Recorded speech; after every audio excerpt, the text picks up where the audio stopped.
আসসালামু আলাইকুম, this is Rasel মুসাফির। স্বাগত জানাচ্ছি আরও একটি নতুন ভিডিওতে। আর দেখতেই পাচ্ছেন আমি এখন কোথায় দাঁড়িয়ে আছি। এটি পাহাড়পুর বৌদ্ধবিহার, যেটি সোমপুর বিহার নামে পরিচিত। তো আজকে আমরা এই পাহাড়পুর বৌদ্ধবিহার নিয়ে বিস্তারিত আপনাদের সামনে তুলে ধরব ইনশাআল্লাহ। সাথেই থাকুন এবং ধৈর্য ধরে ভিডিওটি দেখবেন।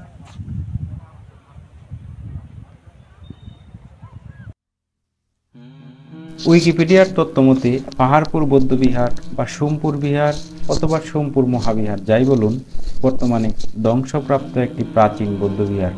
পাল বংশের দ্বিতীয় রাজা শ্রী ধর্মপাল দেব 781 থেকে 821 অষ্টম শতকের শেষের দিকে বা নবম শতকে এই বিহার তৈরি করেছিলেন বলে ধারণা করা হয়।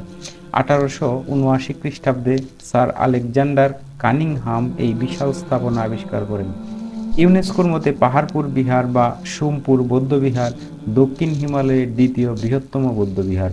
আয়তনে এর সাথে ভারতের নালন্দা মহাবিহারের তুলনা হতে পারে। এটি 300 বছর ধরে বৌদ্ধদের অতি বিখ্যাত ধর্ম শিক্ষাদান কেন্দ্র ছিল। শুধু উপমহাদেশের বিভিন্ন স্থান থেকেই নয়, বরং চীন, তিব্বত, মায়ানমার, মালয়েশিয়া, ইন্দোনেশিয়া প্রভৃতি দেশের বৌদ্ধরা এখানে ধর্মজ্ঞান অর্জন করতে আসতেন।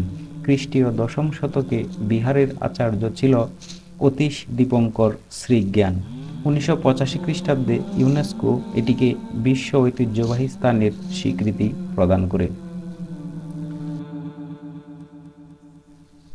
পূর্বে পুন্ড্রবর্ধনের রাজধানী পুন্ড্রনগর এবং অপর শহর কুটিবর্ষ এর মাঝামাঝি স্থানে অবস্থিত ছিল সোমপুর মহাবিহার। এর ধ্বংসাবশেষটি বর্তমান বাংলাদেশের বৃহত্তর রাজশাহীর অন্তর্গত নওগাঁ জেলার বদলগাছী উপজেলার পাহাড়পুর গ্রামে অবস্থিত। অপরদিকে জয়পুরহাট জেলার জামালগঞ্জ রেল স্টেশন থেকে এর দূরত্ব পশ্চিম দিকে মাত্র 5 কিলোমিটার। গ্রামের মধ্যে প্রায় 1.25 কিলোমিটার বা 10 হেক্টর অঞ্চল জুড়ে এই পুরাকীর্তিটি অবস্থিত। প্রত্নতাত্ত্বিক এই নিদর্শনটির ভূমি পরিকল্পনা চতুর্ভুজ আকৃতির। এটি বাংলাদেশের উত্তরবঙ্গের প্লাবন সমভূমিতে অবস্থিত প্লাইস্টোসিন যুগের বরেন্দ্র নামক অনুচ্চ এলাকার অন্তর্ভুক্ত। মাটিতে লৌহজাত পদার্থের উপস্থিতির কারণে মাটি লালচে। অবশ্য বর্তমানে এই মাটি অধিকাংশ স্থানে পললের নিচে ঢাকা পড়েছে। পার্শ্ববর্তী সমতল ভূমি থেকে প্রায় 30 মিটার উঁচুতে অবস্থিত পাহাড় সদৃশ স্থাপনা হিসেবে এটি টিকে রয়েছে। স্থানীয় লোকজন একে গোপাল চিতার পাহাড় আখ্যায়িত করত। সেই থেকে এর নাম হয়েছে পাহাড়পুর, যদিও এর প্রকৃত নাম সোমপুর বিহার। তো এই ছিল সোমপুর বিহারের যে ইতিহাস, সেটি আপনাদের সামনে তুলে ধরা হলো। এবার বলবো এই সোমপুর বিহার বা পাহাড়পুর বিহারে আপনারা কিভাবে যাবেন। সারা বাংলাদেশের যে কোনো স্থান থেকে আপনারা চলে আসতে পারেন। নওগাঁ অথবা বগুড়া থেকেও যেতে পারেন, জয়পুরহাট থেকেও যেতে পারেন।